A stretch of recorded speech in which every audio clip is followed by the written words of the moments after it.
ഹരേ രാമ രാമ രാമ ഹരേ ഹരേ. ഇന്ന് ഭഗവത്ഗീത ഓൺലൈൻ കോഴ്സിന്റെ 6ാമത്തെ ക്ലാസ് ആണ്.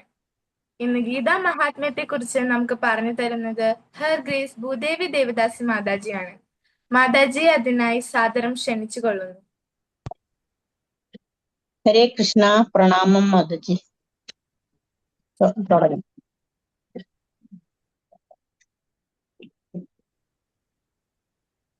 ഓം അജ്ഞാനതിമിരാന്ധസ്യ ജ്ഞാനാഞ്ജനാശലാകയാ ചക്ഷുരോന്മീലിതം യേന തസ്മൈ ശ്രീ ഗുരവേ നമഃ.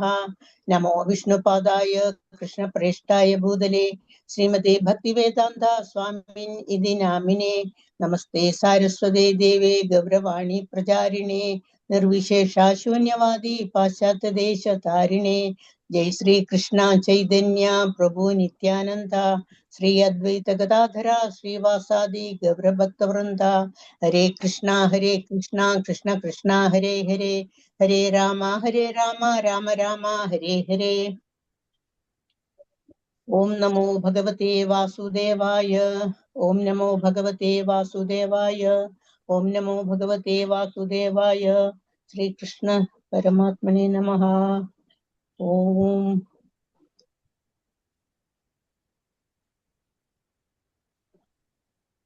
ഹരേ കൃഷ്ണ. ഇന്ന് ഗീതാ മഹാത്മ്യത്തിലെ 5ഉം 6ഉം 7ഉം ശ്ലോകമാണ് ഇവിടെ നോക്കാൻ പോകുന്നത്. ആദ്യം നമുക്ക് ഗീതാ മഹാത്മ്യത്തിലെ ശ്ലോകം 5ാമത്തെ ശ്ലോകം വായിക്കാം. ഭാരതാമൃത സർവസ്വം വിഷ്ണുവക്ത്രാത് വിനിസൃതം ഗീതാ ഗംഗോദകം പീത്വാ പുനർജന്മന വിദ്യതേ.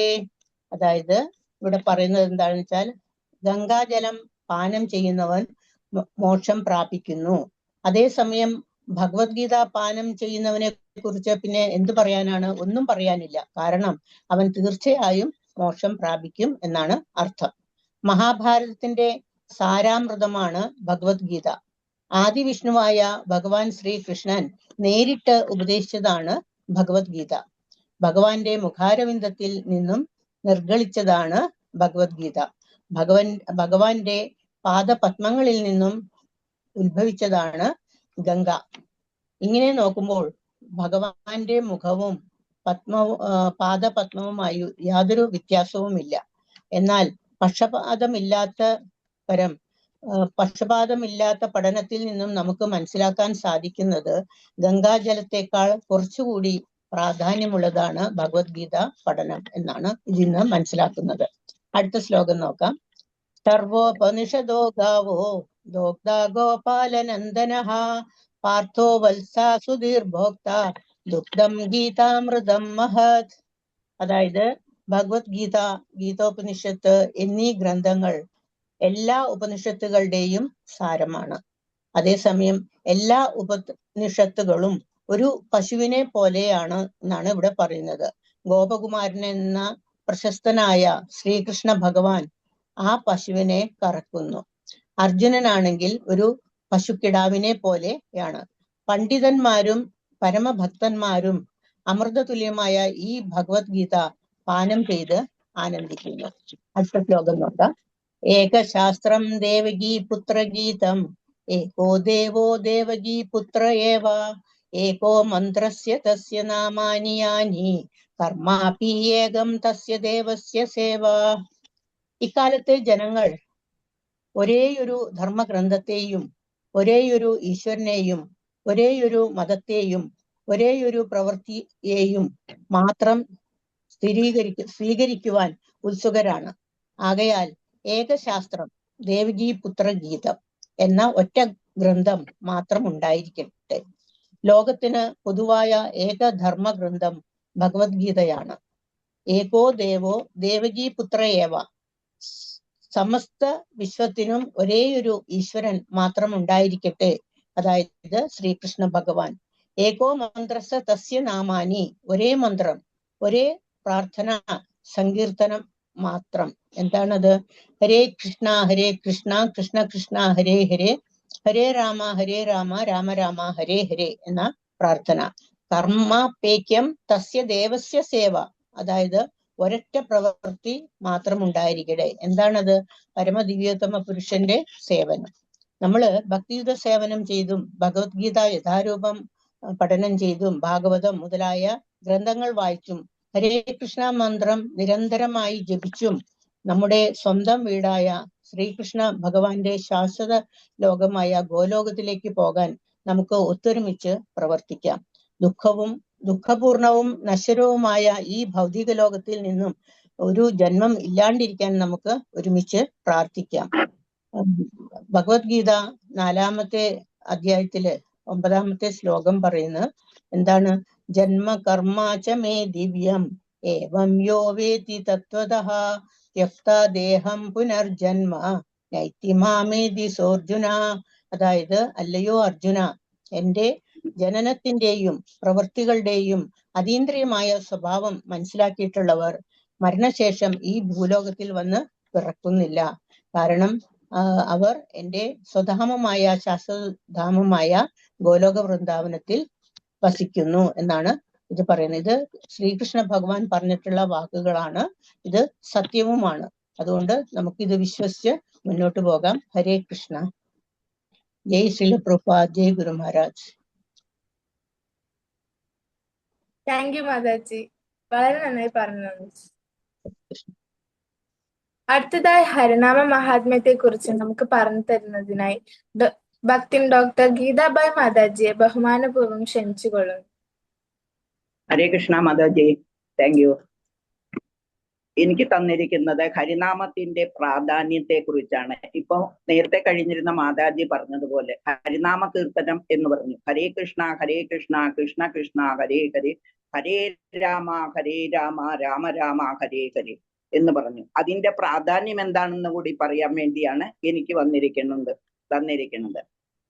എന്റെ നാമം പ്രചരിപ്പിക്കുന്ന ആളുകളാണ് എനിക്ക് ഏറ്റവും പ്രിയപ്പെട്ടവരെന്ന് ഭഗവാൻ നേരിട്ട് പറഞ്ഞിരിക്കുകയാണ്. ഭഗവാൻ പറഞ്ഞിരിക്കുന്ന എന്താണ്? എന്റെ നാമം പ്രചരിപ്പിക്കുന്നവർ, എന്റെ നാമം ജപിക്കുന്നവർ ആളുകളാണ് എനിക്ക് ഏറ്റവും പ്രിയപ്പെട്ടവർ. ഒരു ചെറിയ ഉദാഹരണമാണെങ്കിൽ, രാമായണത്തിലെ ലങ്കയിലേക്ക് പോകാൻ വേണ്ടി സീതാ അപഹരണത്തിന്റെ സമയത്ത് ലങ്കയിലേക്ക് പോകാൻ വേണ്ടി വാനരന്മാരാണ് പാലം നിർമ്മിച്ചത്. ആ ഓരോ കല്ലിലും അവര് എന്ത് ചെയ്തു? ബുദ്ധിപൂർവം രാമ രാമ എന്ന് എഴുതിയ കല്ലുകളാണ് കടലിലേക്ക് എറിഞ്ഞത്. അതങ്ങനെ പൊങ്ങിക്കിടന്നു. അതിനുശേഷം അവർ അത് കണ്ട് ഒരു ദിവസം അത് വഴി തുറന്നു. അത് കണ്ടിട്ട് ഒരു ദിവസം രാമചന്ദ്രൻ കാണുകയുണ്ടായി. രാമചന്ദ്രൻ ഭഗവാൻ ഒരു കല്ലെടുത്ത് എറിഞ്ഞു, പക്ഷേ അത് താഴ്ന്നു പോയി. അപ്പോഴത്തേക്കും ജനങ്ങൾക്ക് അത് മനസ്സിലാക്കി കൊടുക്കാൻ വേണ്ടിയാണ് അങ്ങനെ ചെയ്തത്. എന്താണ്? നമ്മൾ എറിയുകയാണെങ്കിൽ ആ കല്ല് താഴെ പോകും. ഭഗവാന്റെ ശക്തിയാണ്, ആ രാമ എന്നുള്ള ഒരു ശക്തിയാണ് ആ കല്ല് പൊങ്ങിക്കിടക്കാൻ കാരണം. അതാണ് അവർക്ക് ലങ്കയിലേക്ക് പോകാൻ സാധിച്ചത്. ആ ചെറിയ ഒരു വാക്ക്, രാമ എന്ന വാക്ക്, അതാണ് അവർക്ക് ശക്തി പകർന്നത്. കലിയുഗത്തിലെ പതിതരായ ജനങ്ങളെ സഹായിക്കുന്നതിനായിട്ടാണ് 500 വർഷങ്ങൾക്ക് മുൻപ് പരമദിവ്യോത്തമ പുരുഷനായ ചൈതന്യ മഹാപ്രഭു അവതരിച്ചത്.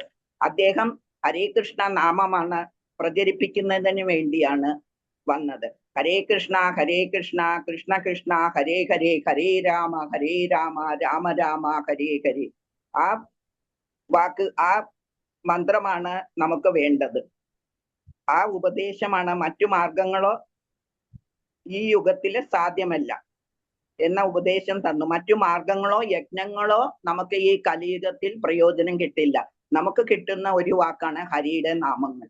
ഹരിനാമം മാത്രം ജപിച്ചാൽ നമുക്ക് കൂടുതൽ പ്രാധാന്യം അതിനാണ്. മറ്റ് യജ്ഞങ്ങളൊന്നും ചെയ്യേണ്ട കാര്യമുണ്ടാകുന്നില്ല. അതിനാണ് പറയുന്നത് ഹരേർനാമ നാമൈവ കേവലം കലൗ നാസ്തേവ ഗതിരന്യത എന്ന് പറഞ്ഞിട്ടുണ്ട്. എന്തുകൊണ്ടെന്നാൽ ഭഗവാന്റെ നാമം ഉരുവിടുന്നത് അങ്ങേയറ്റം ഫലപ്രദമാണ്. ഈ കലിയുഗത്തിൽ ഒരു ഉദാഹരണമാണ് യമരാജന്റെ പിടിയിൽ നിന്ന് മുക്തനായ അജാമിളന്റെ കഥ. അജാമിളൻ 88-ാമത്തെ വയസ്സിലും ഒരു കുട്ടിയുണ്ടായി. ഇളയ കുട്ടിയോട് കൂടുതൽ മമത തോന്നുകയുണ്ടായി. ആ ശിശുവിന് അദ്ദേഹം നാരായണ എന്ന് പേരിട്ടു. മരണസമയമായപ്പോഴത്തേക്കും അദ്ദേഹം മരണത്തിൽ പോകുമ്പോഴത്തേക്ക് യമദൂതന്മാര് വന്നപ്പോഴത്തേക്ക് അദ്ദേഹം ഭയത്തോടെ നാരായണ എന്ന് ഉറക്കി വിളിക്കുകയുണ്ടായി. അദ്ദേഹം വിളിച്ചത് പുത്രനെയാണ്. പക്ഷെ ഭഗവാന്റെ നാമം ഉച്ചരിച്ചത് കണ്ടപ്പോൾ വിഷ്ണുദൂതന്മാര് യമദൂതന്മാരെ വിട്ടിട്ട് വിഷ്ണുദൂതന്മാര് വന്നു. അതാണ്, അത്രയും പവറാണ് ആ ഒറ്റ വിളിയിൽ. നാരായണ എന്ന നാമത്തിന്, അതാണ് നാമസങ്കീർത്തനത്തിന്റെ മാഹാത്മ്യം. ആ നാരായണൻ എന്ന നാമത്തിന് അതാണ് പവർ. കൃഷ്ണന്റെ നാമം ഉരുടുമ്പോൾ നാം കൃഷ്ണനുമായി അതിവേഗം ബന്ധപ്പെടുന്നു എന്നാണ് പറയുന്നത്. കൃഷ്ണ എന്ന് വിളിക്കുമ്പോൾ ഭഗവാന്റെ നാമം ഭൗതികമല്ലെന്നാണ് ഇതിന് കാരണം. കൃഷ്ണനും അദ്ദേഹത്തിന്റെ നാമവും തമ്മിൽ യാതൊരു വ്യത്യാസവും ഇല്ല. അതുകൊണ്ടാണ് കലിയുഗത്തിൽ നമ്മൾ ഹരേ കൃഷ്ണ മന്ത്രജപം ഓരോ ദിവസവും മുടങ്ങാതെ തന്നെ ജപിക്കുക എന്നുള്ളതാണ് ഹരിനാമത്തിന്റെ പ്രാധാന്യം. എല്ലാവരും അതിനുവേണ്ടി ഒന്ന് ശ്രമിക്കണം. അതാണ് പറയുന്നത്. ഹരേ കൃഷ്ണ.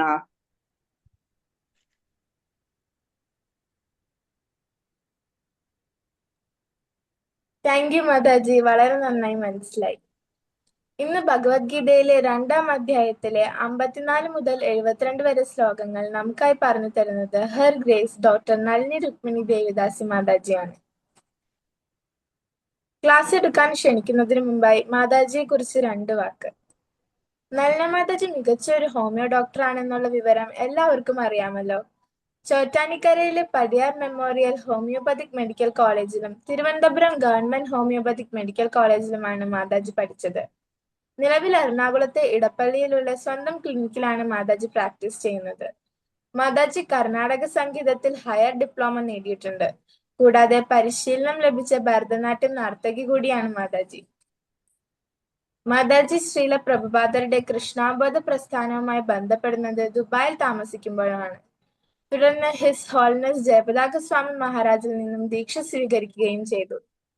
10 വർഷത്തിലേറെ കാലം മാതാജിയും ഭർത്താവായ ദീനനാഥ് വിഠൽദാസ് പ്രഭുവും അവിടെ കുട്ടികൾക്കായി ഭഗവത്ഗീത ക്ലാസുകൾ നടത്തിയിരുന്നു.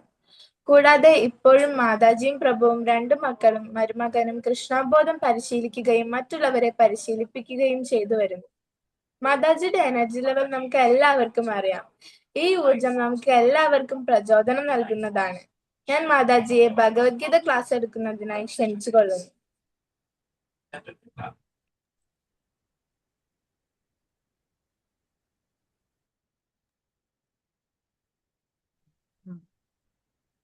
Hare Krishna, Vishnu Priya. Thank you for introduction.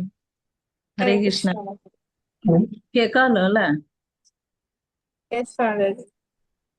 എല്ലാവർക്കും നമസ്കാരം. ഇന്നത്തെ ക്ലാസ്സിലേക്ക്. അപ്പോ ഇന്ന് എനിക്ക് തന്നിരിക്കുന്നത് 54 മുതൽ 72 വരെ 2-ാമത്തെ അധ്യായമായ അർജുന വിഷാദ യോഗത്തിലെ സാഖ്യയോഗത്തിലെ പോർഷൻസ് ആണ്. അതിനു മുമ്പ് നമുക്കൊരു ചെറിയ, കാരണം ഇപ്പൊ 2 ക്ലാസ്സായി, അതിന്റെ 2-3 ക്ലാസ്സായി നമ്മൾ സെക്കൻഡ് ചാപ്റ്ററിൽ പോകുന്നു. ഇന്ന് ഏതായാലും ഇത് ഇന്നത്തെ അവസാനത്തെ ക്ലാസ് ആണ് 2-ാമത്തെ ചാപ്റ്ററിൽ.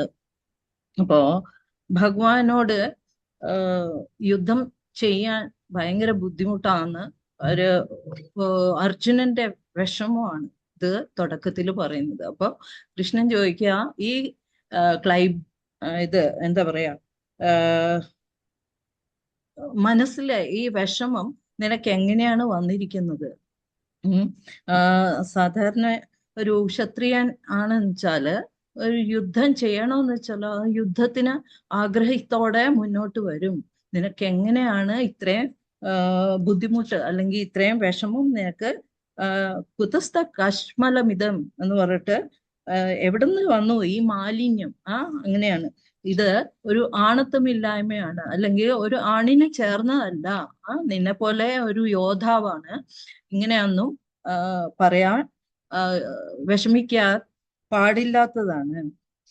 അപ്പോ മുമ്പിലാണെങ്കിൽ എല്ലാവരും, അവരുടെ എല്ലാ ബന്ധുക്കളും ഗുരുക്കന്മാരും പിന്നെ മരുമക്കളും എല്ലാവരും ഉണ്ട്. അപ്പൊ അവരുടെ മുമ്പിലൊക്കെ ഞാൻ എങ്ങനെ അത് യുദ്ധത്തിൽ പങ്കെടുക്കും, അല്ലെങ്കിൽ യുദ്ധം എങ്ങനെ ഞാൻ ചെയ്യും? അവരെയൊക്കെ കൊന്നാൽ ആ പാപം കൂടെ ഞാൻ എടുക്കണ്ടേ? എന്റെ ഗുരുജനങ്ങളായ മഹാത്മാക്കളുടെ ജീവിതം കൊണ്ട് പന്താടുന്നേക്കാളും നല്ലത് ഭിക്ഷയാചിച്ച് ഉപജീവിക്കുന്നതാവും എന്ന്. അപ്പോ അവരെ ജയിക്കുന്നതോ അവരെ തോൽപ്പിക്കപ്പെടുന്നതോ ഏതാണ് നല്ലതെന്ന് എനിക്ക് അറിഞ്ഞുകൂടാ. എല്ലാവരെയും ഒന്ന് മ്യൂട്ട് ചെയ്യാൻ പറ്റുമോ? വിഷ്ണുപ്രിയ. അപ്പോ എന്നോട് ഭഗവാനോട് ചോദിക്കാണ്, കാർപ്പണ്യദോഷോപഹത സ്വഭാവ പൃച്ഛാമിത്വാം ധർമ്മസമൂഢചേത. ദൗർബല്യം കൊണ്ട് ആത്മനിയന്ത്രണം നഷ്ടപ്പെട്ട എനിക്ക് കൃത്യനിർവഹണത്തെ പറ്റി വ്യക്തമാവുന്നില്ല. ഞാനിപ്പോ എന്താണ് ചെയ്യേണ്ടത്? ഞാനിപ്പോൾ അങ്ങയെ ശരണം പ്രാപിച്ച ശിഷ്യനാണ്. ദയവായി ഉപദേശം തന്നാലും. അപ്പോ ഇങ്ങനെ പറയുമ്പോ ഭഗവാൻ പറയുന്നു, നീ ഈ ബുദ്ധിമാന്മാരെ പോലെ സംസാരിക്കുന്നുവെങ്കിലും ആവശ്യമില്ലാത്തവയെ പറ്റി ചൊല്ലി ദുഃഖിക്കുകയും ചെയ്യുന്നു. ഞാൻ ഇല്ലാതിരുന്ന ഒരു കാലം ഉണ്ടായിരുന്നു, ഉണ്ടായിട്ടേ ഇല്ല. അതുപോലെ നീയും ഈ കാണുന്ന രാജാക്കന്മാരും എല്ലാം എന്നും ഉണ്ടായിരുന്നു എന്ന് ഭഗവാൻ പറയുകയാണ്. ശരീരസ്ഥനായ ഒരു ആത്മാവ് ബാല്യത്തിൽ നിന്നും യൗവനത്തിലേക്ക് പിന്നെ വാർദ്ധക്യത്തിലേക്ക് കടന്നതുപോലെ മരണം മറ്റൊരു ശരീരത്തിലേക്ക് പ്രവേശിക്കുന്നു. അപ്പോ അതിനുശേഷം ഭഗവാൻ പറയുന്നു, ക്ഷണികങ്ങളായ സുഖദുഃഖങ്ങളുടെ വരവും പോക്കും മഞ്ഞുകാലത്തിന്റെ വേനൽക്കാലത്തിന്റെ ഗതിവിഗതികൾ പോലെയാണ്. അതില് നമ്മള് അത് സഹിക്കാൻ പഠിക്കണം. നമ്മള് സാധാരണ ഓരോ സീസൺ വരുമ്പോൾ നമ്മൾ എങ്ങനെ സഹിക്കുന്നു? ഉഷ്ണം വരുമ്പോഴും ശീതകാലം വരുമ്പോഴും നമ്മൾ എങ്ങനെ സഹിക്കുന്നു? അതുപോലെ നമ്മള് സുഖവും ദുഃഖവും എല്ലാം സഹിക്കാൻ നമ്മൾ പഠിക്കണം. അങ്ങനെ സുഖദുഃഖങ്ങളാൽ അസ്വസ്ഥനാകാതെ രണ്ടിലും സമനില കൈവിടാതെ നിശ്ചയമായും മോക്ഷപ്രാപ്തിക്ക് അർഹനാണ്. പിന്നെ പറയുന്നത് ഇല്ലാത്തതിനെ പറ്റി, ഭൗതിക ശരീരം, നമുക്ക് ഈ കിട്ടിയ ശരീരം എന്നാണെങ്കിലും അത് നഷ്ടപ്പെടുന്നതാണ്. ശരീരത്തിലെങ്ങും വ്യാപിച്ചിരിക്കുന്ന ആ സത്യയെ നാശമില്ല എന്ന് നീ അറിയുക. അവിടെ മുതൽ ആത്മാവിനെ പറ്റി ഭഗവാൻ നന്നായിട്ട് പറയുക. ആത്മാവെന്ന് വെച്ചാല് നമ്മുടെ ആൾക്കാർ ചോദിക്കും, ആത്മാവിലൊന്നും ഞാൻ വിശ്വസിക്കുന്നില്ല, ആത്മാവ് എന്നത് ഉണ്ടോ? അങ്ങനെയൊക്കെ ആൾക്കാർ ചോദിക്കും. ബട്ട് ആത്മാവ് എന്ന് വെച്ചാൽ അതിന്റെ സൈസ് വരെ ഭാഗവതത്തിലും പത്മപുരാണത്തിലും ഒക്കെ പറഞ്ഞിട്ടുണ്ട്. ഒരു നമ്മുടെ ഒരു മുടിയുടെ അഗ്രത്തിന് അതിൽ 10,000 കഷ്ണങ്ങളാക്കിയാൽ ആ ഒരു കഷ്ണത്തിന്റെ ഒരു സൈസാണ് നമ്മുടെ സോളിന്റെ സൈസ്. അപ്പൊ അത് ആ ഒരു സോളില്ലെങ്കിൽ, അല്ലെങ്കിൽ ആ ഒരു ആത്മാവ് നമ്മുടെ ശരീരത്തിൽ ഇല്ലെങ്കിൽ പിന്നെ നമ്മൾ എന്താ? മൃതശരീരം.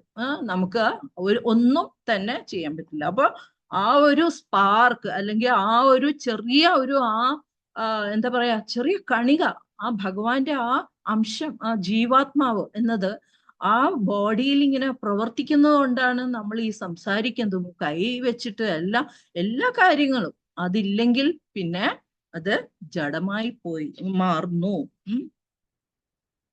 ഈ ഭൗതിക ദേഹത്തിനെ നാശമുള്ളൂ, അതിൽ വാഴുന്ന ജീവാത്മാവ് ശാശ്വതനാണ്. പിന്നെ ജീവാത്മാവ് കൊല്ലപ്പെട്ടു എന്നോ ആരെങ്കിലും കൊല്ലുന്നുവെന്നോ ആരും കരുതുന്നവൻ ജ്ഞാനിയല്ല. ആത്മാവ് കൊല്ലുകയോ മരിക്കുകയോ ഇല്ല. അവിടെ ആത്മാവിന് ഒരിക്കലും ജന്മമരണം ഇല്ല. അത് അജനും നിത്യനും ശാശ്വതനുമാണ്. ഇറ്റേണൽ ആണ്, പ്രാചീനനുമാണ്. ശരീരം നശിക്കുമ്പോൾ അതിന് മരണമില്ല. അങ്ങനെ ആത്മാവ് നാശമില്ലാത്തവനും അജനും പരിണാമങ്ങളില്ലാത്തവനും ആണെന്നറിയുന്ന ഒരാൾക്ക് ആരെങ്കിലും കൊല്ലാനോ കൊലയ്ക്ക് പ്രേരിപ്പിക്കാനോ എങ്ങനെ കഴിയും? അത് നമ്മുടെ ഈ ആത്മാവ് എങ്ങനെയാ നമ്മുടെ ശരീരത്തിൽ വരുന്നത്? നമ്മൾ ഉടുപ്പ് മാറുന്ന പോലെ നമ്മുടെ ശരീരം മാറുന്നത് എങ്ങനെ? നമ്മൾ ഡെയിലി ഡ്രസ്സ് ചേഞ്ച് ചെയ്യുന്ന പോലെ ഈ ആത്മാവ് നമ്മുടെ കർമ്മങ്ങളുടെ അടിസ്ഥാനത്തിൽ, അല്ലെങ്കിൽ നമ്മുടെ ത്രൈഗുണ്യ വിഷയം, ആ ഒരു സത്വരജ തമോ ഗുണങ്ങളുടെ അടിസ്ഥാനത്തിൽ നമ്മൾ കർമ്മങ്ങൾ ചെയ്യുന്നു, അതിന്റെ അടിസ്ഥാനത്തിൽ നമുക്ക് ശരീരം കിട്ടുന്നു. ഇതെല്ലാം കഴിഞ്ഞ് ഭഗവാൻ പറയുന്നു, അതിനെ കൊല്ലാനോ കത്തിക്കാനോ നനയ്ക്കാനോ ഒന്നും സാധ്യമല്ല. ഇതെല്ലാം കഴിഞ്ഞിട്ട് ഭഗവാനോട് പറയാ, അങ്ങനെയാണെങ്കിൽ ഇതെല്ലാം മനസ്സിലാക്കിയവൻ, ഭഗവാൻ പറയുന്നു, ഇതെല്ലാം മനസ്സിലാക്കിയവൻ സ്ഥിതപ്രജ്ഞനാണ്. സ്ഥിതപ്രജ്ഞൻ. അപ്പോ ഈ സ്ഥിതപ്രജ്ഞൻ എന്ന് വെച്ചാല് എന്താണെന്ന് ചോദിക്കുന്നു. അതാണ് ഇന്നത്തെ വിഷയം. അത് 54-ാമത്തെ ശ്ലോകം മുതലാണ്. അപ്പോ സ്ഥിതപ്രജ്ഞസ്യ കാ ഭാഷ സമാധിസ്ഥസ്യ കേശവ സ്ഥിതതിം കിം പ്രഭാഷേത കിമാസീത വൃജേത കിം. അർജുനൻ ചോദിക്കുക, അല്ലയോ കൃഷ്ണ, ദിവ്യാവബോധസ്ഥനായ വ്യക്തിയുടെ ലക്ഷണങ്ങൾ എന്തെല്ലാം? അദ്ദേഹത്തിന്റെ ഭാഷ എന്ത്? സംസാരവും ഇരിപ്പും നടപ്പും എങ്ങനെയിരിക്കും? ഒരു ദിവ്യാവബോധസ്ഥിതനായ, ഇത് എല്ലാം മനസ്സിലാക്കിയ ആളുടെ ഒരു ലക്ഷണം അല്ലെ? നമ്മൾ പറയാറുണ്ട്, അയാളെ കാണുമ്പോൾ തന്നെ അയാളുടെ സ്വഭാവം എന്താണെന്നും നമുക്ക് മനസ്സിലാക്കാം, അല്ലെങ്കിൽ അയാളുടെ ഇരിപ്പ് കണ്ടപ്പോഴേ എനിക്ക് തോന്നി എന്നൊക്കെ നമ്മൾ സാധാരണ മനുഷ്യരെ പറ്റി പറയുന്നുണ്ട്. അതുപോലെ അർജുനൻ ചോദിക്കുക, ഇത് ദിവ്യാവബോധം കിട്ടിയ ഒരാള്, അദ്ദേഹത്തിന്റെ കാ ഭാഷ സമാധിസ്ഥ, അങ്ങനെ എന്താണ്, അല്ലെങ്കിൽ ഇങ്ങനെ പ്രഭാഷേത, അദ്ദേഹം ചോദിക്കുക.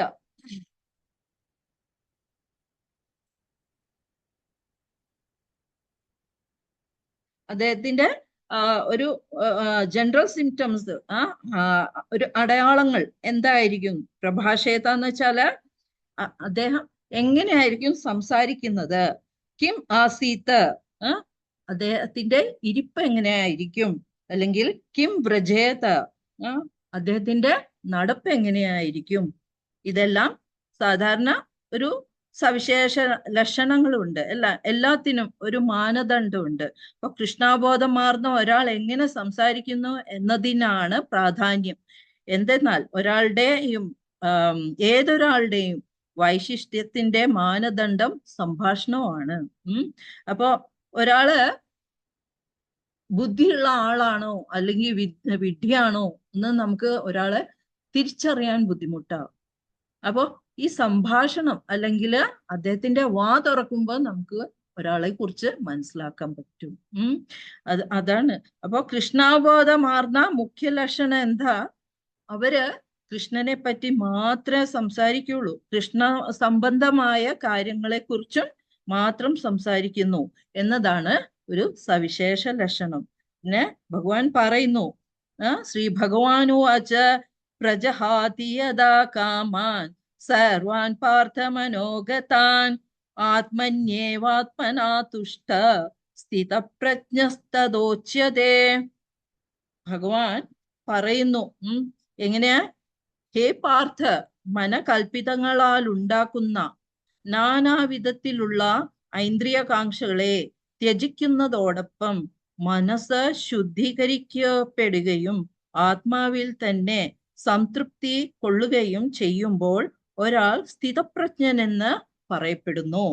എങ്ങനെയൊക്കെയാണ് മനസങ്കല്പിതലാകുന്ന?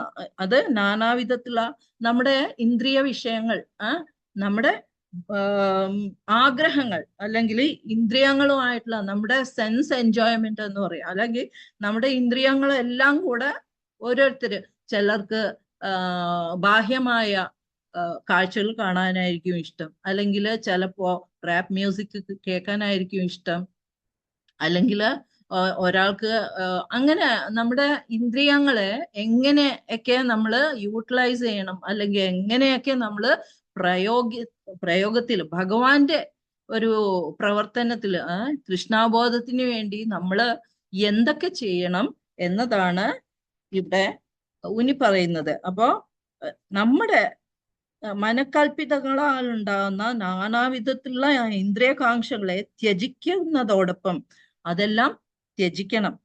ഇന്ദ്രിയ ആ ഇന്ദ്രിയ സുഖങ്ങൾ അല്ലെങ്കിൽ ഇന്ദ്രിയ ആഗ്രഹങ്ങൾ അതൊക്കെ നമ്മൾ ത്യജിക്കണം. പിന്നെ എന്താ ചെയ്യണ്ടേ? മനസ്സ് ശുദ്ധീകരിക്കപ്പെടണം.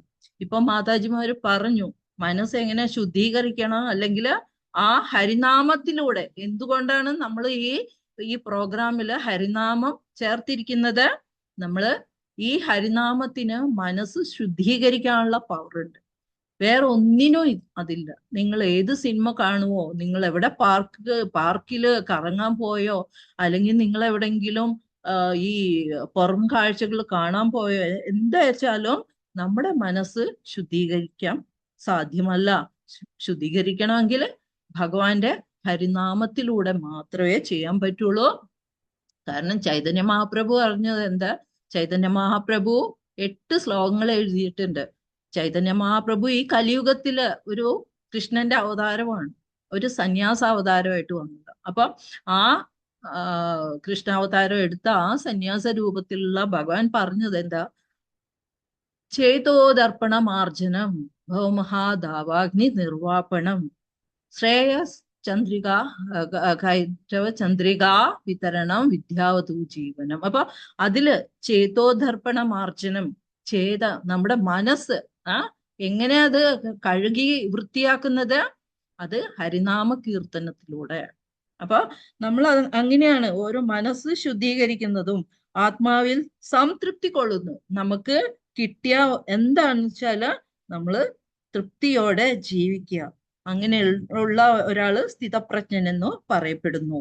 അടുത്തത് ദുഃഖേഷ്വനോദ്വിഗ്നമന സുഖേഷു വിഗതസ്പൃഹ വീതരാഗഭയക്രോധ സ്ഥിതധീർ മുനിരുച്യതേ.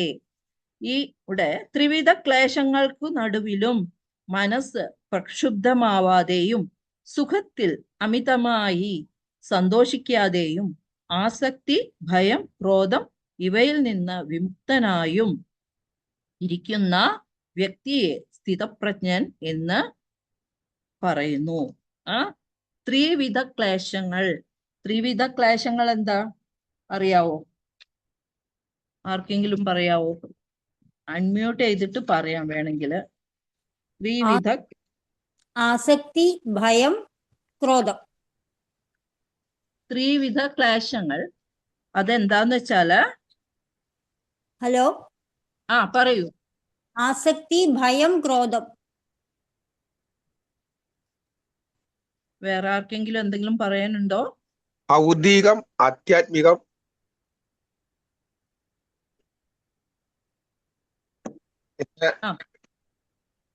അതിഭൗതികം, ആധ്യാത്മികം, അതിദൈവികം. അതിദൈവികം. ആധ്യാത്മികം, അതിദൈവികം, അതിഭൗതികം. ഈ മൂന്ന് വിധത്തിലുള്ള ക്ലേശങ്ങൾ. ഓക്കെ, അപ്പൊ താങ്ക് യു എല്ലാവരോടും. അപ്പൊ ആധ്യാത്മികം എന്ന് വെച്ചാൽ എന്താ? ആത്മികം, നമ്മുടെ സ്വയം നമ്മൾ ചെയ്യുന്നത്, നമ്മൾ സൃഷ്ടിക്കപ്പെടുന്ന ക്ലേശങ്ങൾ, നമ്മൾ തന്നെ നമുക്ക് ബുദ്ധിമുട്ട് ഉണ്ടാക്കുന്നത്. ഇപ്പോ കൈ പോയിട്ട് പൊള്ളുകയോ അല്ലെങ്കിൽ നമ്മൾ തന്നെ എന്തെങ്കിലും കൈമുറിക്കുകയോ ഒക്കെ ചെയ്യുന്നത് നമ്മളാൽ സൃഷ്ടിക്കപ്പെടുന്നത് ആധ്യാത്മികം. ആദിദൈവികം എന്ന് വെച്ചാല് കലാമിറ്റീസ്. അവിടെ ഫ്ലഡ് വരാം, എർത്ത്ക്വേക്ക് വരാം, സുനാമി വരാം, വരൾച്ച വരാം. ഇതൊക്കെ ആദിദൈവികം, ദൈവികമായിട്ടുള്ള ബാഹ്യമായിട്ടുള്ള വന്നതാ. പിന്നെ ആദിഭൗതികം എന്ന് വെച്ചാല് ഈ പരിസ്ഥിതിയായിട്ട് സംബന്ധിച്ചിട്ടുള്ള ബുദ്ധിമുട്ടാണ്. ഇപ്പൊ പട്ടി കടിക്കുന്നു, അല്ലെങ്കിൽ പൂച്ച മാന്തുന്നു, അല്ലെങ്കിൽ തെങ്ങ് മറിഞ്ഞ് നമുക്ക് ഒരാൾ മരിക്കുന്നു, അല്ലെങ്കിൽ നമുക്ക് ബുദ്ധിമുട്ട് ഉണ്ടാക്കുന്ന ഇത് ആദിഭൗതികം. ഈവൻ കൊതുക് കടിക്കുന്നത് വരെ നമുക്ക് ആദിഭൗതികമാണ്. അപ്പൊ ഈ 3 ക്ലേശങ്ങളിൽ നിന്ന് നമുക്ക് എന്താ നടുവിലും ഒരു ബുദ്ധിമുട്ടും ഇല്ലാണ്ട് അമിതമായി സന്തോഷിക്കാതെയും ആസക്തി, ഭയം, ക്രോധം ഇവയിൽ നിന്ന് വിമുക്തനായിരിക്കുന്ന വ്യക്തിയെ സ്ഥിതപ്രജ്ഞനെന്ന് വിളിക്കുന്നു. യ സർവത്ര അഭിസ്നേഹ തത്തത് പ്രാപ്യ ശുഭാശുഭം നാഭിനന്ദതി ന ദ്വേഷ്ടി തസ്യ പ്രജ്ഞ പ്രതിഷ്ഠിത. ഈ ഭൗതിക ലോകത്തിൽ തനിക്ക് ലഭിക്കുന്ന നല്ലതോ ചീത്തയോ ആയ ഒന്നിനാലും ബാധിക്കപ്പെടാതെയും അവയെ പുകഴ്ത്തുകയോ പുച്ഛിക്കുകയോ ചെയ്യാതെയും പ്രവർത്തിക്കുന്നവനാണ് സമ്പൂർണ്ണ ജ്ഞാനത്തിൽ ഉറച്ചു നിൽക്കുന്നത്. നമുക്ക് നല്ലതോ ചീത്തയോ അവിടെയും ഒരു ഇതുണ്ട്. നല്ലതോ ചീത്തയോ ആയ പരിവർത്തനങ്ങൾ ഭൗതിക ലോകത്തിൽ ഉണ്ടായിക്കൊണ്ടേയിരിക്കുന്നു, അല്ലെ? അപ്പൊ അത്തരം ഭൗതിക പരിപ്രവർത്തനങ്ങളിൽ അസ്വസ്ഥനാകാതെ നന്മതിന്മകളുടെ ബാധ ഏൽക്കാതെയും ഭക്തനെ കൃഷ്ണാവബോധം ഉറച്ചവനെന്ന് കരുതാം. അതായത് ഡ്യുവാലിറ്റീസ്, ദ്വന്ദ്ങ്ങളില് നമുക്ക് ഒരു ബുദ്ധിമുട്ടും വരാതെ നമുക്ക് ഇത് ചെയ്യാൻ പറ്റും. നിൽക്കുന്നവന് സ്ഥിതപ്രജ്ഞനെന്ന് വിളിക്കാം. യഥാ സംഹാരത്തെ ചായം കൂർമോ ഗാനീവ സർവശഃ ഇന്ദ്രിയാണിന്ദ്രിയാർത്ഥേഭ്യ തസ്യ പ്രജ്ഞാ പ്രതിഷ്ഠിത. ഇവിടെ പറയുന്നത് ഒരു ആമയെ ആരെങ്കിലും തൊട്ടാൽ എങ്ങനെയാ? ആമ ഉള്ളിലേക്ക് വലിയും, അല്ലെ? ആമ തന്റെ അവയവങ്ങളെ തോടിനുള്ളിലേക്ക് വലിക്കുന്ന പോലെ ഇന്ദ്രിയങ്ങളെ വിഷയങ്ങളിൽ നിന്ന് പിൻവലിക്കാൻ കഴിയുന്നവനാണ് സ്ഥിതപ്രജ്ഞൻ. അപ്പൊ ആമയാണ് ഇവിടെ നല്ല ഉദാഹരണം. ആമ എങ്ങനെ ആരെങ്കിലും ശത്രുക്കളോ അല്ലെങ്കിൽ ആരെങ്കിലും അതിനെ ശല്യം ചെയ്യാൻ പോയാൽ ഒരു വലിയൊരു ഷെല്ലായിട്ട് മാറും ആമ. അതിന്റെ കൈയും കാലും ഒന്നും കാണാൻ പറ്റില്ല. ഒരു വലിയ ഫുട്ബോൾ പോലെ അല്ലെങ്കിൽ ആ ഒരു ഇതിലേക്ക് അത്രയൊരു കൺട്രോളിലേക്ക് മാറും. ഇവിടെ നമ്മുടെ ഇന്ദ്രിയങ്ങൾ എന്ന് വെച്ചാൽ ശരിക്കും വിഷപ്പാമ്പുകളാണ്. അപ്പൊ അത്രയും സ്ട്രോങ് ആണ് നമ്മുടെ ഇന്ദ്രിയങ്ങൾ. നമ്മളെ തന്നെ നമ്മുടെ മനസ്സ് ദുഃഖിക്കാനും അല്ലെങ്കിൽ നമ്മുടെ ദ്രോഹിക്കാനും അല്ലെങ്കിൽ നമ്മൾ സ്വയം ഇല്ലാതാകാനും ഈ ഇന്ദ്രിയങ്ങളെ കൊണ്ട് സാധിക്കും. അപ്പൊ ഈ നമ്മുടെ ഇന്ദ്രിയങ്ങളെ എങ്ങനെ ഈ കൃഷ്ണാവബോധത്തിലേക്ക്, ഞാൻ നേരത്തെ പറഞ്ഞ പോലെ കൃഷ്ണാവബോധത്തിലേക്ക് മാറ്റാൻ പറ്റും എന്ന് മാത്രമേ നമ്മൾ എപ്പോഴും ചിന്തിക്കാൻ പാടുള്ളൂ. കാരണം ഇവിടെ ഒരു എക്സാമ്പിൾ നമുക്ക് ആലോചിക്കാം. കാരണം അംബരീഷ് മഹാരാജാവ് എന്ന് പറഞ്ഞിട്ട് ഒരു രാജാവ് ഉണ്ടായിരുന്നു. അപ്പൊ ഈ അംബരീഷ് മഹാരാജ എന്ന് വെച്ചാല് അദ്ദേഹത്തിന്റെ എല്ലാ കാര്യവും വളരെ ഭക്തനാണ്, ഏറ്റവും നല്ല ഭക്തനാണ്, ഭഗവാന്റെ ഭക്തനാണ്. അപ്പൊ ഈ അംബരീഷ് മഹാരാജ എന്താ ചെയ്തതെന്ന് വെച്ചാല് അദ്ദേഹത്തിന്റെ എല്ലാ അവയവവും എന്ന് വെച്ചാല് 2 കൈകളും അത് നല്ലൊരു ഭാഗവതത്തിലെ ഒരു ശ്ലോകമാണ്. സവൈമന കൃഷ്ണ പാദാരവിന്ദയോ വചാംസി വൈകുണ്ഠ ഗുണാനുവർണ്ണനെ കരോ ഹരേർ മന്ദിരമാർജനാദിഷു ശുക്തിം ചകാരച്യുത സത്കതോദയേ മുകുന്ദലിംഗാലയ ദർശനേ ദൃശൗ തദ്ഭൃത്യ ഗാത്ര സ്പർശേംഗ സംഗമം ഘ്രാണം ച തത്പാദ സരോജ സൗരഭേ ശ്രീമത് തുളസ്യാ രസനാം തദർപ്പിതേ പാദോ ഹരേ ക്ഷേത്ര പദാനുസർപ്പണേ ശിരോ ഋഷികേശ പദാഭിവന്ദനേ കാമം ച ദാസേന തു കാമ്യയാം. ഇത് ഭാഗവതത്തിലെ സ്റ്റോറി. ഇത് നല്ലൊരു അധ്യായം 9-ാം സ്കന്ധത്തിലെ 4-ാം അധ്യായത്തില് പറയുന്നതാണ്. എങ്ങനെയാണ് അദ്ദേഹത്തിന്റെ മനസ്സിനെ കൃഷ്ണ പാദാരവിന്ദങ്ങളിലൂടെ ഉറപ്പിച്ചു. പിന്നെ എന്താണ് ഭഗവത്ധാമത്തെ വർണ്ണിക്കുന്നതിൽ അദ്ദേഹത്തിന്റെ വാക്കുകൾ, നമ്മുടെ വാക്കുകൾ എന്താണ്? പ്രജൽപ്പം ഒന്നും പറയാതെ ഭഗവാന്റെ വാക്കുകൾ ആയിട്ട് കൃഷ്ണനെ പറ്റി സംസാരിക്കാനും, പിന്നെ അദ്ദേഹത്തിന്റെ കൈകളാണെങ്കിലോ ക്ഷേത്രം ശുദ്ധീകരിക്കുന്നതിൽ ഒരു വലിയ രാജാവാണ്, വലിയ രാജാവ്. അപ്പൊ അദ്ദേഹത്തിന്റെ ആ ഒരു ഇതേ ഇല്ല, അഹങ്കാരമേ ഇല്ല. ഫുൾ അദ്ദേഹത്തിന്റെ ഈ എന്താ പറയാ കംപ്ലീറ്റ്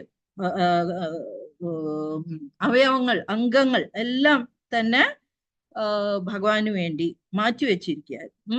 കണ്ണുകളോ ഭഗവാന്റെ രൂപം ദർശിക്കാനും, പിന്നെ ശ്രവണം, ചെവിയോ അപ്പോ ഭഗവാനെ കുറിച്ചുള്ള സ്തോത്രങ്ങളും അല്ലെങ്കിൽ ഭഗവാന്റെ കഥകൾ കേൾക്കാനും, ശരീരമാണെങ്കിലോ ഭക്തന്മാരെ ആലിംഗനം ചെയ്യാനും നാസിക, മൂക്ക് എന്തിനാണ്?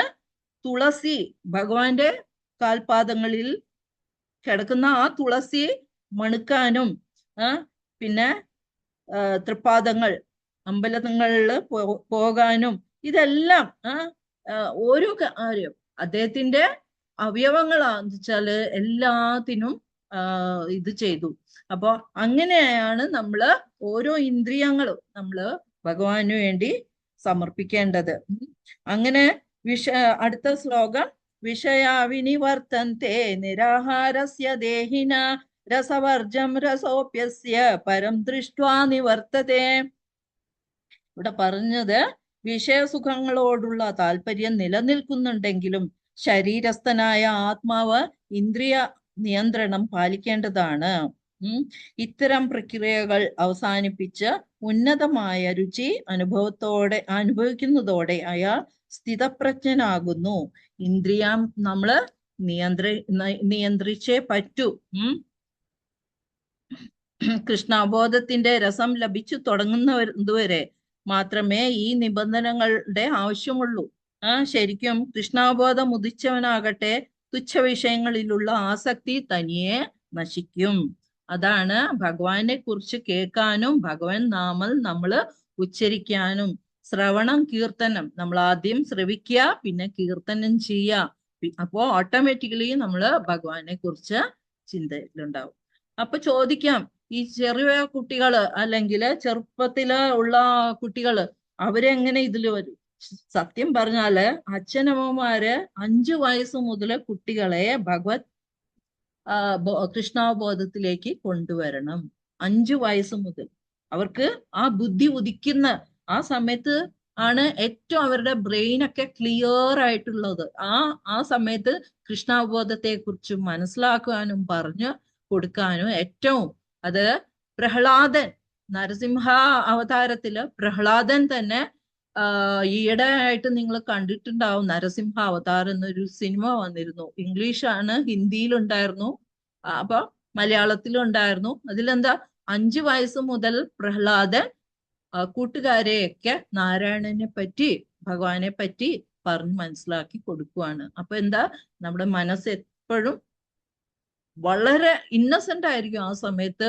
മനസ്സും ഇതും അവരുടെ ബോധവും ഇന്നസെന്റ് ആയിരിക്കും. അപ്പൊ ആ പെട്ടെന്ന് അവർക്ക് ഒരു സ്റ്റാമ്പ് അടിക്കുന്ന പോലെ കുട്ടികളുടെ ഇപ്പൊ എന്താ ചെയ്യണേ, 6 മാസം മുതൽ ഭക്ഷണം കൊടുക്കണമെങ്കിൽ ഈ അമ്മമാര് ടിവിയുടെ മുമ്പിലാണ് കുഞ്ഞുങ്ങളെ ഇരുത്തുന്നത്. അപ്പൊ എന്താ, ഈ ടിവിയിലുള്ള ആ കംപ്ലീറ്റ് അതാണ് ഈ കുട്ടികളുടെ ബോധത്തിലേക്ക് ഒരു അച്ച് പോലെ ഒരു സ്റ്റാമ്പ് പോലെ പതിയുന്നത്. അപ്പൊ ഇങ്ങനെ പതിയുമ്പോ അതിന്റെ ഒരു റിഫ്ലക്ഷൻ അല്ലെങ്കിൽ പ്രതികരണങ്ങൾ അല്ലെങ്കിൽ പ്രതിപ്രവർത്തനങ്ങൾ ഇവര് വലിയ ആളായിട്ടാണെങ്കിലും പോലും മാറില്ല. കാരണം അതൊരു 10-25 കൊല്ലം ആവുമ്പോഴായിരിക്കും ഇവര് അമ്മമാർക്കോ അച്ഛനമാർക്കോ ഇത് മനസ്സിലാവില്ല. പക്ഷെ കുട്ടികളുടെ മനസ്സിൽ ഇതിന്റെ വൈബ്രേഷനും പിന്നെ അതിന്റെ എന്താണ് ഭയങ്കര ഹൊറർ ആയിട്ടുള്ള TV സീരിയലും പിന്നെ ഈ ടോം ആൻഡ് ജെറി ആണെങ്കിലും ബാക്കി എല്ലാ കുട്ടികളുടെ ഇതാണെങ്കിലും അതിലും ഹൊറർ ഉണ്ട്, അല്ലെങ്കിൽ അതിലും ഈ എന്താ പറയാ വയലൻസ് ഉണ്ട്. അതിലും അടി പിടി ഷൂട്ടിങ് അല്ലെങ്കിൽ തോക്കെടുത്തിട്ട് കുത്തല് അല്ലെങ്കിൽ അങ്ങനെയൊക്കെ. അപ്പൊ ഇത് എന്താ പറയാ കുട്ടികൾക്ക് അത് മനസ്സിൽ ആഗിരണം ചെയ്യുവാണ്, അത് അതുപോലെ അബ്സോർബ് ചെയ്യും. അപ്പോ നമ്മുടെ കുട്ടികള് അവരുടെ കാല് വഴുതി പോകാനുള്ള ഒരു ചാൻസ് കൂടുതൽ. അപ്പൊ ഇങ്ങനെയാണ്. അപ്പൊ ഇത് നമ്മുടെ പ്രഹ്ലാദൻ പറയുന്നു 5 വയസ്സ് മുതല് കുട്ടികളെ നമ്മള് ഭഗവത് ഭക്തിയിലേക്ക് നയിക്കണം. അപ്പൊ ഇതെല്ലാം അമ്മമാരും പാരൻസും മാതാപിതാക്കളും ഇത് ശ്രദ്ധിക്കേണ്ടതാണ്. ഇപ്പൊ ഇതൊന്നും പറഞ്ഞു കൊടുക്കാൻ ആരുമില്ല. മുമ്പൊക്കെ ആണെങ്കിൽ നമ്മുടെ അപ്പൂപ്പനും അമ്മുമ്മയും അല്ലെങ്കിൽ നമ്മുടെ മുതുമുത്തച്ഛ എല്ലാവരും കൂടെ ഉണ്ടാവും. സന്ധ്യാനാമം ജപിക്കാൻ ആൾക്കാരുണ്ടാവും. കിടക്കുന്നതിന് മുമ്പ് ഭഗവാന്റെ സ്റ്റോറി പറയാനും കൂടെ ഉറങ്ങുന്നതിന് മുമ്പ് ഏതെങ്കിലും ഭാഗവതത്തിലെ സ്റ്റോറി പറയാനും അമ്മമാര് കൂടെ കിടത്തിട്ട് പറയുന്നുണ്ടായിരുന്നു. ഇപ്പോഴത്തെ അമ്മമാർക്ക് സമയമില്ല. എല്ലാവരും കമ്പ്യൂട്ടറൈസ്ഡ്, അല്ലെങ്കിൽ എല്ലാവരും IT ഫീൽഡിലാണ്, അല്ലെങ്കിൽ എല്ലാവരും 9 മണി വരെ ജോലി ചെയ്യുന്ന അമ്മമാരാണ്. അത് കഴിഞ്ഞാൽ കുട്ടികളെ ശ്രദ്ധിക്കാനോ അല്ലെങ്കിൽ സ്നേഹത്തോടെ അവരോട് ഭഗവാനെ പറ്റി പറയാനോ സമയമില്ല. 60ാമത്തെ ശ്ലോകം. യതതോഹ്യപി കൗന്തേയ പുരുഷസ്യ വിപശ്ചിതഃ ഇന്ദ്രിയാണി പ്രമാഥീനി ഹരന്തി പ്രസഭം മന. ഇന്ദ്രിയങ്ങൾ അടക്കമില്ലാത്തതും കരുത്തുള്ളതുമാണ്. ഭയങ്കര സ്ട്രോങ് ആണ് ഇന്ദ്രിയങ്ങൾ. അർജുന, അവയെ നിയന്ത്രിക്കാൻ ശ്രമിക്കുന്നവന്റെ മനസ്സിനെ അവൻ വിവേകിയാണെങ്കിൽ പോലും അവ ബലാത്കാരേണ വലിച്ചു നിൽക്കുന്നു. കുതിരകളെ പോലെയാണ്. ഭയങ്കര സ്ട്രോങ് ആണ് മനസ്സിന്റെ ഇന്ദ്രിയങ്ങൾ.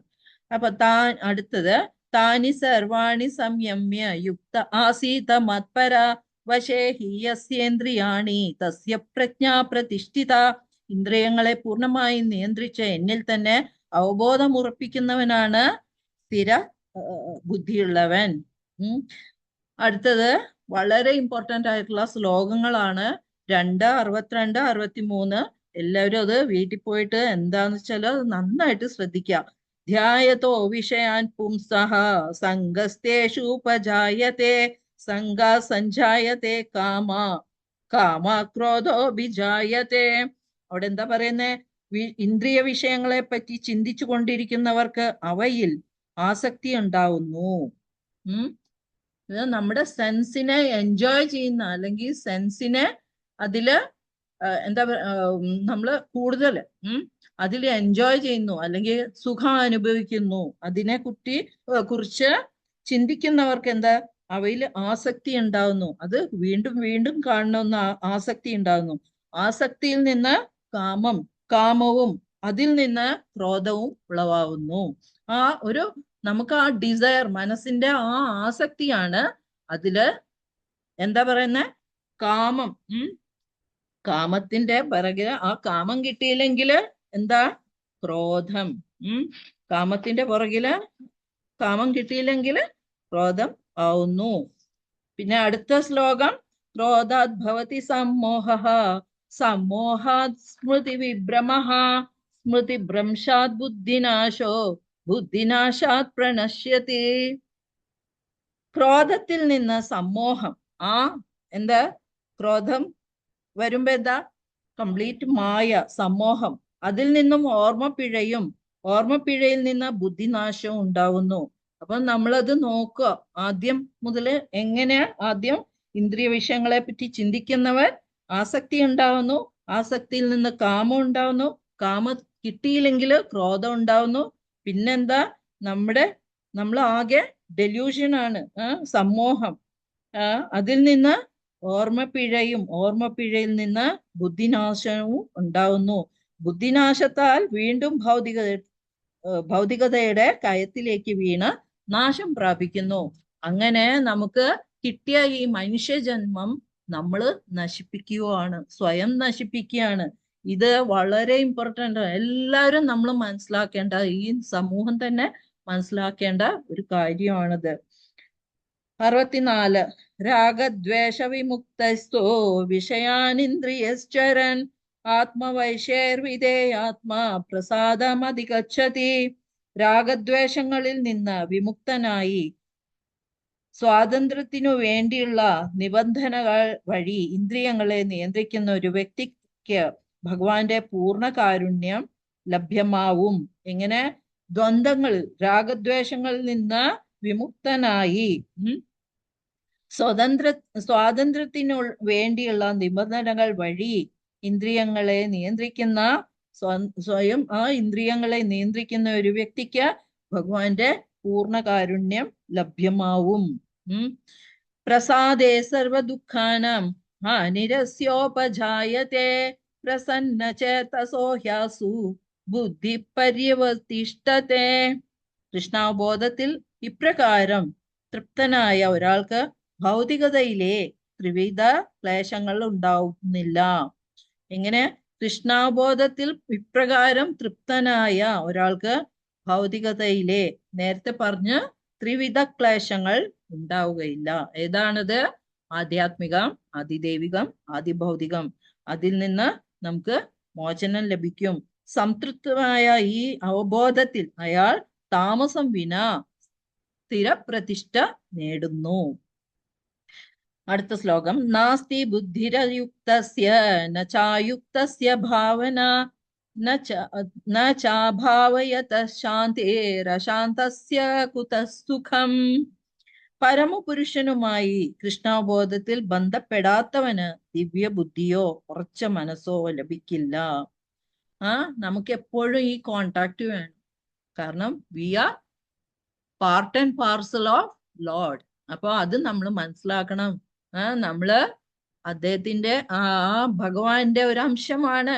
നമുക്ക് ഒരു ചെറിയ പവർ ഉണ്ട്, ചെറിയൊരു അംശമാണ്. മമയുവാംശോ ജീവലോകെ വരും ചാപ്റ്റേഴ്സില് നമുക്ക് അതിനെ കുറിച്ച് നന്നായിട്ട് പഠിക്കാൻ പറ്റും. നമ്മള് ഭഗവാന്റെ അംശങ്ങളാണ്. അപ്പോ ആ അംശങ്ങൾ ഇപ്പോ ഒരു വലിയൊരു സമുദ്രവും ഒരു തുള്ളി ആ ഒരു തുള്ളിയും തമ്മിലുള്ള വ്യത്യാസം. ഭഗവാനാണെങ്കിൽ വലിയൊരു സമുദ്രം, നമ്മളാണെങ്കിൽ ഒരു തുള്ളി. അതിനും ഉപ്പുണ്ടാവും, നമുക്കും ആ ഒരു തുള്ളിക്കും ഉപ്പുണ്ടാവും. പക്ഷെ ക്വാളിറ്റി ഒന്നാണെങ്കിൽ ക്വാണ്ടിറ്റി വലിയതാണ്. അപ്പൊ അത് സമുദ്രമാണെങ്കിൽ നമ്മളൊരു തുള്ളി മാത്രമാണ്.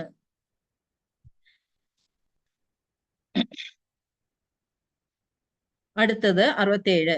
ഇന്ദ്രിയാണാഹി ചരതാം യന്മനോനു വിധീയതേ തദസ്യ ഹരതി പ്രജ്ഞാ വായുർനാവവിഭാസി. ഇത് വെള്ളത്തിലെ തോണിയെ കൊടുങ്കാറ്റ് എന്ന പോലെ അലയുന്ന ഇന്ദ്രിയങ്ങളിൽ ഏതെങ്കിലും ഒന്നിൽ മനസ്സ് കേന്ദ്രീകരിക്കുമ്പോൾ മനുഷ്യന്റെ ബുദ്ധിയെ അത് വലിച്ചിഴക്കുന്നു. വീണ്ടും വീണ്ടും അത് പറയുന്നു ഭഗവാൻ. വീണ്ടും വീണ്ടും വെള്ളത്തിലെ തോണിയെ എങ്ങനെ കൊടുങ്കാറ്റ് വന്നിട്ട് ഈ തോണിയെ വലിച്ചിഴച്ചു കൊണ്ടുപോകുന്നു അല്ലെ, അതുപോലെ നമ്മുടെ ഇന്ദ്രിയങ്ങൾ ഏതെങ്കിലും ഒന്ന്. നമുക്ക് എന്നും സിനിമ കാണാൻ ആഗ്രഹമുണ്ട്. അപ്പൊ നമ്മുടെ ഐസാണ് പോകുന്നത്. ഐസും ചെവിയും പോയി കിട്ടി. നമ്മുടെ കാതും ചെവിയും പോയി കിട്ടി. പിന്നെ നമ്മൾ എന്നും ഈ പറഞ്ഞ പോലെ ആരെങ്കിലും കുറ്റം പറഞ്ഞോണ്ടിരിക്കുക, അല്ലെങ്കിൽ ആരെങ്കിലും വഴക്ക് പറഞ്ഞോണ്ടിരിക്കുക. അപ്പൊ നാവും പോയി. അപ്പൊ നമുക്ക് ഈ ഒരു ജന്മത്ത് ഭഗവാൻ ഇത്രയും നല്ല രൂപത്തില് എത്ര ഓർഗനൈസ് ചെയ്തിട്ട് നമുക്ക് ഒരു മനുഷ്യരൂപം തന്നിരിക്കുക അല്ലെ. ഒരു മനുഷ്യരൂപം കിട്ടണമെങ്കിൽ തന്നെ എത്രയോ നല്ല പയസ് ആക്ടിവിറ്റീസ്, പുണ്യകർമ്മങ്ങൾ ചെയ്യും.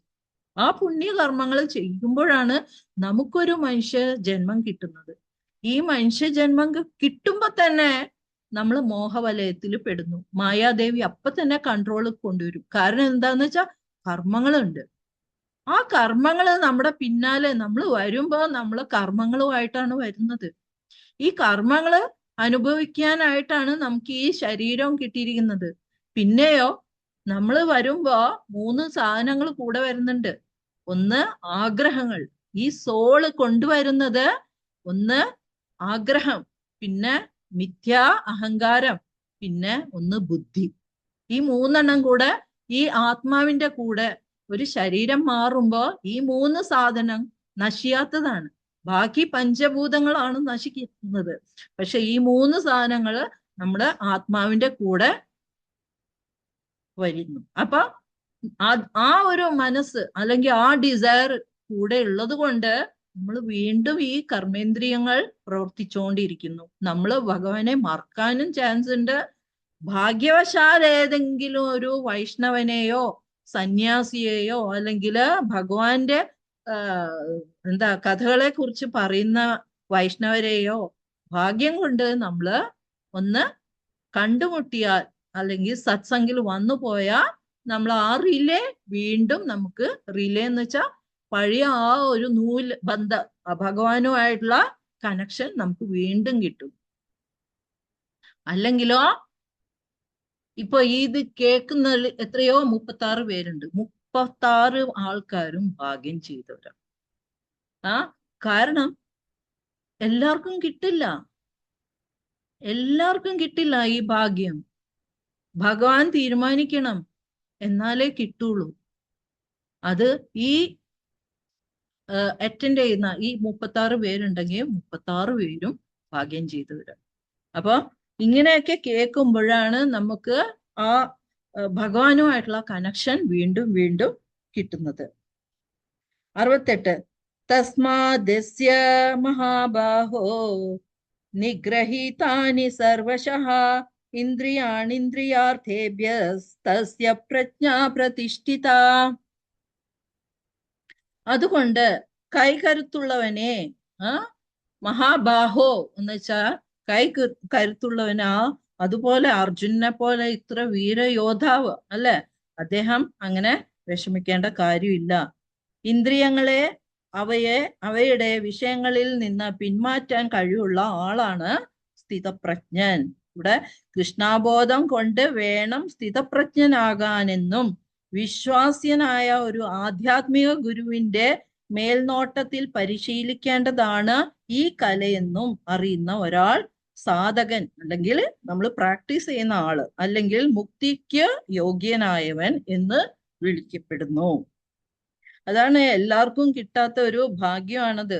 ഒരു ആധ്യാത്മ ഗുരുവിനെ കിട്ടുക, അദ്ദേഹത്തിന്റെ മെസ്സേജ് അല്ലെങ്കിൽ അദ്ദേഹത്തിന്റെ കീഴിൽ നമുക്ക് ആ ഒരു നമ്മള് കൃത്യമായിട്ട് മുന്നോട്ട് പോകുക, അദ്ദേഹത്തിന്റെ ശിക്ഷണത്തില് നമ്മൾ ഭഗവാനെ കുറിച്ച് സംസാരിക്കുക, അല്ലെങ്കിൽ നമ്മൾ അറിയുക, ഇതൊക്കെ നമുക്ക് കിട്ടുന്ന, നമ്മള് മുജ്ജന്മ സുഹൃത്തം കൊണ്ട് മാത്രം നമുക്ക് കിട്ടുന്ന ചില കാര്യങ്ങളാണ്. എല്ലാവർക്കും ഒന്നും കിട്ടുന്നില്ല. 69 യാനിശാ സർവഭൂതാനാം തസ്യാം ജാഗർത്തി സംയമേ യസ്യാം ജാഗൃതി ഭൂതാനി സാ നിശാ പശ്യതോ മുനേഹേ. സർവജീവജാലങ്ങളും രാത്രിയായിരിക്കുമ്പോൾ ആത്മസംയമനം കൈവരിച്ചവൻ ഉണർന്നിരിക്കുന്നു. എല്ലാവരും ഉണർന്നിരിക്കുമ്പോൾ അന്തർമുഖനായ മുനിക്ക് നിശാകാലമാണ്. സർവജീവജാലങ്ങൾക്കും രാത്രിയായിരിക്കുമ്പോൾ, നമുക്ക് എല്ലാവർക്കും രാത്രിയാണ്. ആത്മസംയമനം കൈവരിച്ചവൻ ഉണർന്നിരിക്കുന്നു. അപ്പൊ ആത്മസംയമനം എന്ന് വെച്ചാൽ ഒരു മുനി അല്ലെങ്കിൽ ഒരു വൈഷ്ണവൻ, അദ്ദേഹം ഉണർന്നിരിക്കുന്നു. പക്ഷെ ബാക്കി എല്ലാവരും ഇന്ദ്രിയ സുഖത്തിലേക്ക്, നിദ്രയിലേക്ക് പോകുന്നു. ഏവരും ഉണർന്നിരിക്കുമ്പോൾ നമ്മൾ എല്ലാവരും ഉണർന്നിരിക്കുമ്പോ അന്തർമുഖനായ മുനിക്ക് നിശാകാലമാണ്.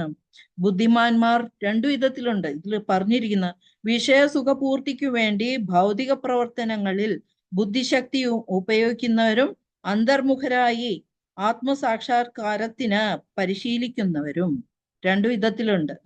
ഒന്ന് വിഷയസുഖ പൂർത്തിക്ക് വേണ്ടി എൻജോയ് ചെയ്യുന്നവര്, ഒന്ന് അവര് അതിനു വേണ്ടി ബുദ്ധി ഉപയോഗിക്കുന്നു. മറ്റേ ആൾക്കാരെന്ത്, അവരുടെ ബുദ്ധി നല്ല രീതിയിൽ ഭഗവാന്റെ ഭഗവാനെ കുറിച്ച് അറിഞ്ഞ് ആത്മസാക്ഷാത്കാരത്തിന് പരിശീലിക്കുന്നു. അത് രണ്ട് ടൈപ്പ് ആൾക്കാരാണ്.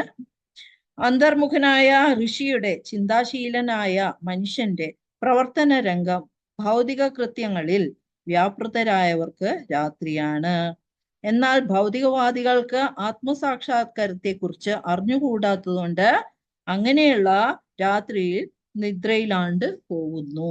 അപ്പൊ നമ്മള് എപ്പോഴും ആലോചിക്കുക, ഭഗവാനെ കുറിച്ച് ചിന്തിക്കുന്നവർക്ക് എന്നും ഇതായിരിക്കും. അവരെന്നും നമ്മള് ഭൗതികമായിട്ട് നമ്മൾ ഉറങ്ങുന്നു എന്ന് പറയും. പക്ഷെ മറ്റേ ഋഷി മുനി വര്യന്മാരോ അല്ലെങ്കിൽ അങ്ങനെയുള്ളവര് അവർക്ക് നിദ്രയില്ല. അവര് എന്നും ഭഗവാനെ കുറിച്ച് സ്മരിച്ചു കൊണ്ടിരിക്കുകയാണ്. അങ്ങനെ അടുത്തത് 70 ആപൂര്യമാണമചല പ്രതിഷ്ഠം സമുദ്രമാപ പ്രവിശന്തി യദ്വത് തദ്വത് കാമയം പ്രവിശന്തി സർവേ സശാന്തിമാപ്നോതി ന കാമകാമി.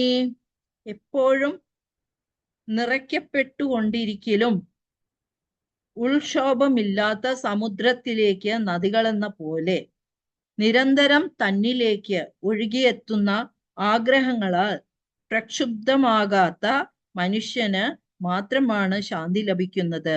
മറിച്ച് ആ ആഗ്രഹങ്ങളെ നിറവേറ്റാൻ യത്നിക്കുന്നവനല്ല. ഇപ്പോഴും സമുദ്രം ഭയങ്കര ശോഭിച്ചിരിക്കുകയായിരിക്കും അല്ലെ, ക്ഷോഭമില്ലാത്ത എപ്പോഴും നിറഞ്ഞുകൊണ്ടിരിക്കും. അപ്പൊ അങ്ങനെ ഇരിക്കുന്നുണ്ടെങ്കിലും ഈ നദികൾ വന്ന് ചേർന്നിട്ടുണ്ടെങ്കിലും അതെന്നും ഒരേപോലെ ആയിരിക്കും. അതുപോലെ തന്നിലേക്ക് ഇഷ്ടംപോലെ ആഗ്രഹങ്ങൾ, നമ്മുടെ മനസ്സ് അത്രയും ഇതാണ്, ഇന്ദ്രിയങ്ങൾ അത്രയും സ്ട്രോങ് ആണ്.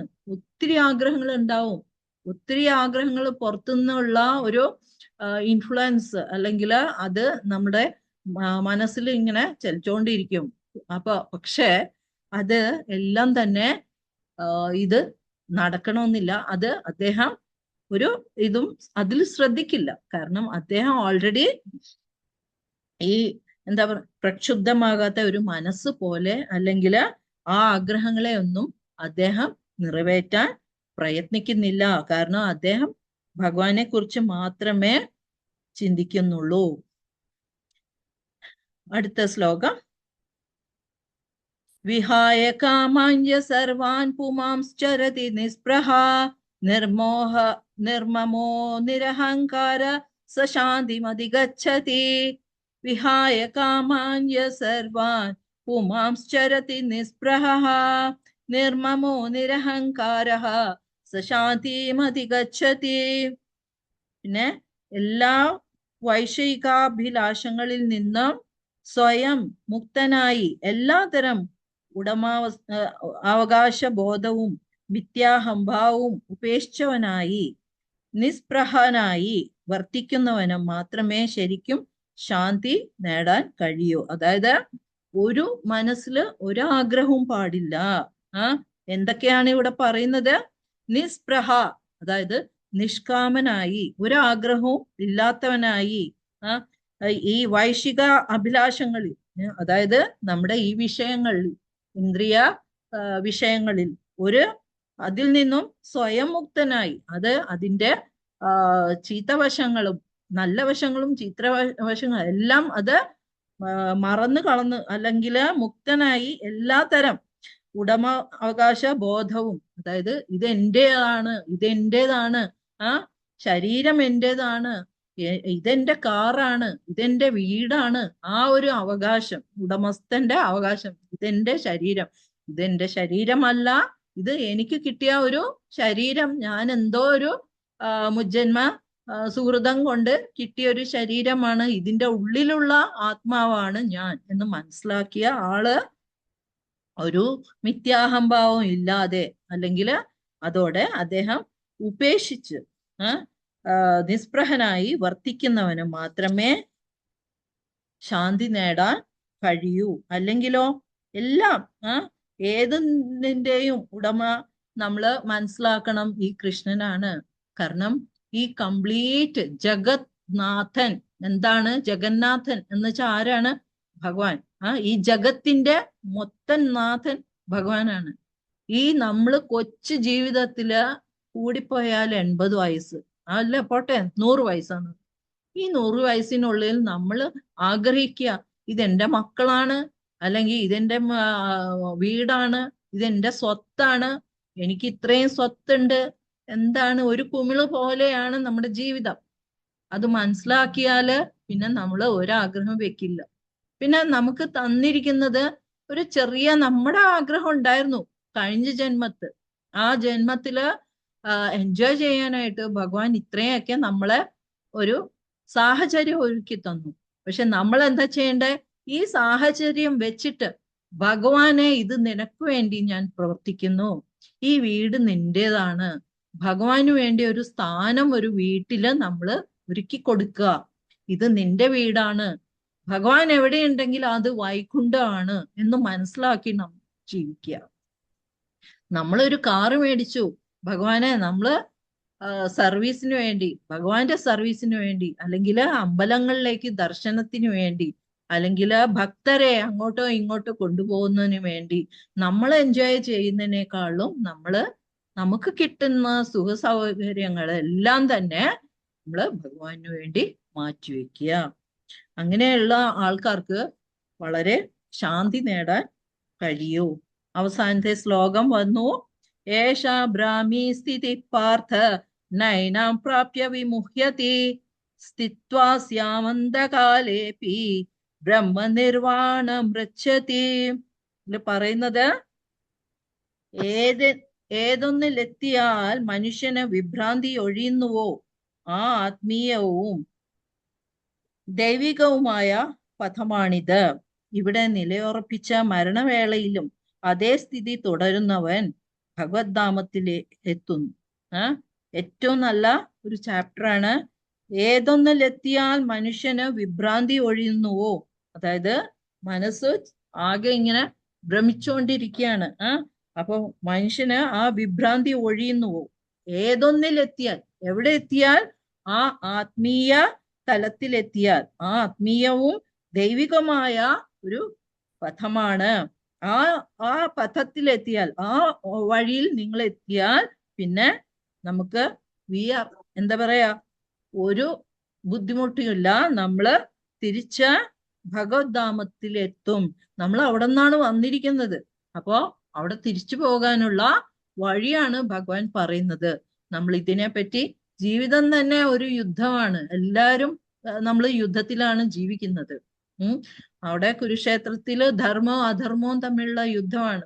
നമ്മുടെ ജീവിതത്തിലും ഇവിടെ ഡെയിലി ഓരോ കാര്യത്തിലും നമ്മൾ ഒരു യുദ്ധം ചെയ്തുകൊണ്ടിരിക്കുക അല്ലെ.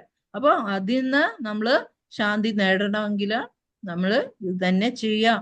ഭഗവാൻ നാമം ഇത് ചൊല്ലുക, ഭഗവാന്റെ പറ്റി കഥകൾ കേൾക്കുക, ഭഗവാന്റെ ശ്രവണം, കീർത്തനം, സ്മരണം, ആരുടെ? വിഷ്ണു, പാദസേവനം, അർച്ചനം, വന്ദനം, ദാസ്യം, സഖ്യം, ആത്മനിവേദനം. അത് 9 വിധത്തിലുള്ള ഭക്തി മാർഗങ്ങളാ. ആദ്യത്തെ 3 വളരെ ഇമ്പോർട്ടന്റ് ആണ്. അപ്പൊ നമ്മളെപ്പോഴും ഇതിനെപ്പറ്റി കേൾക്കുക, ചൊല്ലുക. നമ്മുടെ നാക്ക് ഭഗവാന്റെ കഥകൾ പറയാനും കീർത്തനം ചെയ്യാനും.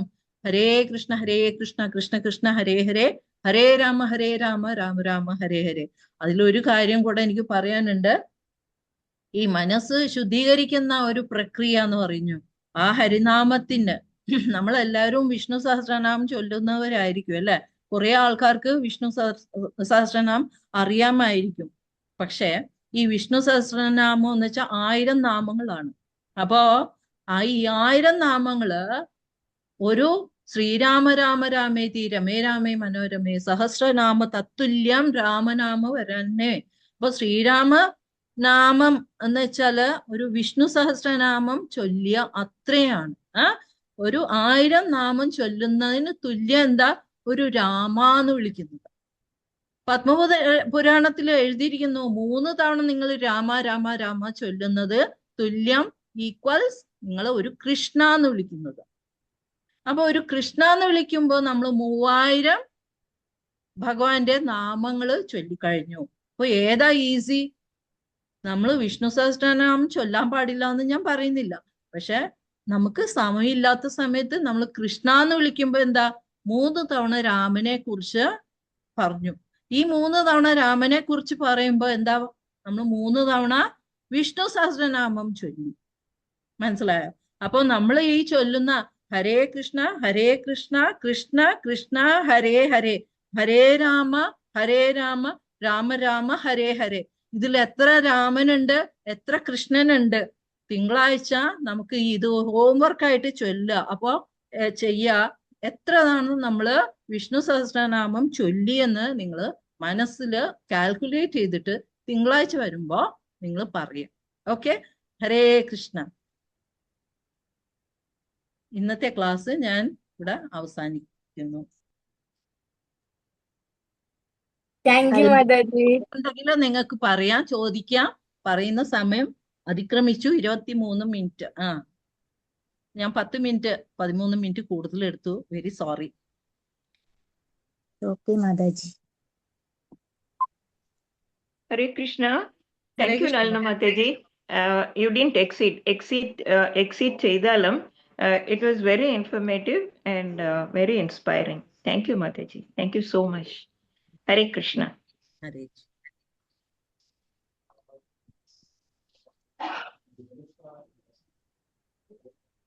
പുതിയ ആൾക്കാർക്ക് എന്തെങ്കിലും ഡൗട്ട് ഉണ്ടെങ്കിൽ ചോദിക്കാം കേട്ടോ. ഒരു മടിയും വിചാരിക്കേണ്ട, നമ്മളൊരു ഫാമിലി ആയിട്ട് വിചാരിച്ചാൽ മതി. എന്ത് ഡൗട്ട് ഉണ്ടെങ്കിലും നമുക്ക് പറ്റുമെങ്കിൽ ഞാൻ പറഞ്ഞുതരാം, എനിക്ക് പറ്റുമെങ്കിൽ. അല്ലെങ്കിൽ ഞാൻ അടുത്ത ദിവസം നോക്കിയിട്ട് ഞാനത് ഗ്രൂപ്പില് മെസ്സേജ് ചെയ്യാം. ആർക്കെങ്കിലും ഡൗട്ട് ഉണ്ടെങ്കിൽ ചോദിക്കാം കേട്ടോ.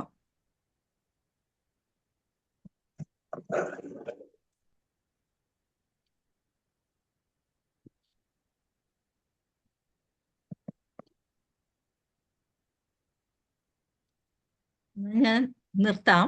ആർക്കും ഡൗട്ട് ഇല്ല. വാചാകൽപതരുഭ്യശ്ച കൃപാ സിന്ധുഭ്യഃ ച പതിതാനാം പാവനേഭ്യോ വൈഷ്ണവേഭ്യോ നമോ നമഃ.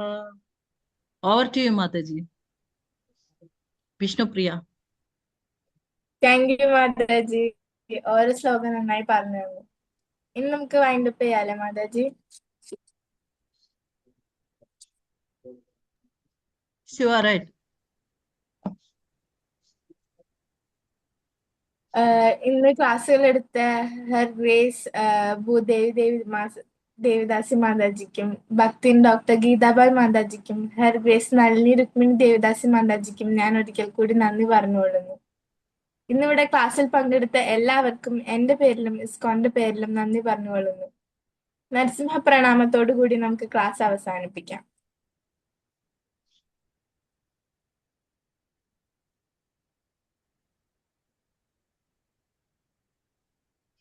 നമസ്തേ നരസിംഹായ